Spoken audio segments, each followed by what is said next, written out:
తుఫాన్ కారణంగా పంట నష్టపోయిన రైతులకు ప్రభుత్వం తక్షణమే నష్టపరిహారం చెల్లించాలని ఏపీ రైతు సంఘం జిల్లా ప్రధాన కార్యదర్శి అప్పలరాజు, రాష్ట్ర వ్యవసాయ కార్మిక సంఘం జిల్లా అధ్యక్షులు సత్యనారాయణ డిమాండ్ చేశారు. ఈ మేరకు అనకాపల్లి జిల్లాలోని నక్కపల్లి మండలం ఉప్మాక రెవెన్యూ పరిధిలోని మనబాలవానిపాలెం గ్రామంలో తుఫాన్ కారణంగా మునిగిపోయిన వరి పొలాలను సిపిఎం నేతలు పరిశీలించారు. పంట చేతికొచ్చే సమయంలో ఈ వారం రోజుల తుఫాన్ కారణంగా వరి పంట మునిగిపోయి రైతులు తీవ్రంగా నష్టపోయామని ఆవేదన వ్యక్తం చేశారు. ప్రభుత్వం తక్షణమే స్పందించి తుఫాన్ కారణంగా నష్టపోయిన రైతులకు క్షేత్రస్థాయిలో పరిశీలించి నష్టాన్ని అంచనా వేసి ఎకరాకి 50,000 రూపాయల నష్టపరిహారం చెల్లించాలని డిమాండ్ చేశారు.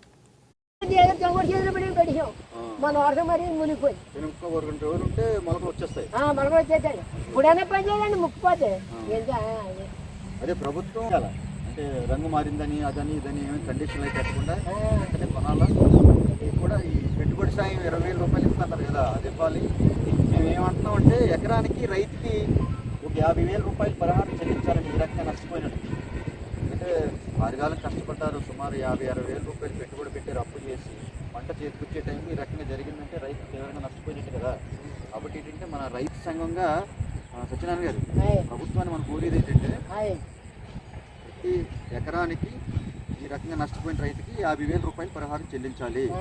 అలాగే రాష్ట్ర ప్రభుత్వం రైతుల వ్యవసాయ పెట్టుబడి నిమిత్తం పెట్టుబడి సాయంగా 20,000 రూపాయలు ఇస్తామని చెప్పారు. అంటే గత ప్రభుత్వం రైతు భరోసా పేరు చెప్పి 12,000, 13,000 ఇచ్చేవాళ్ళు. వీళ్ళు ఏమన్నారంటే కూటమి మేము వస్తే 20,000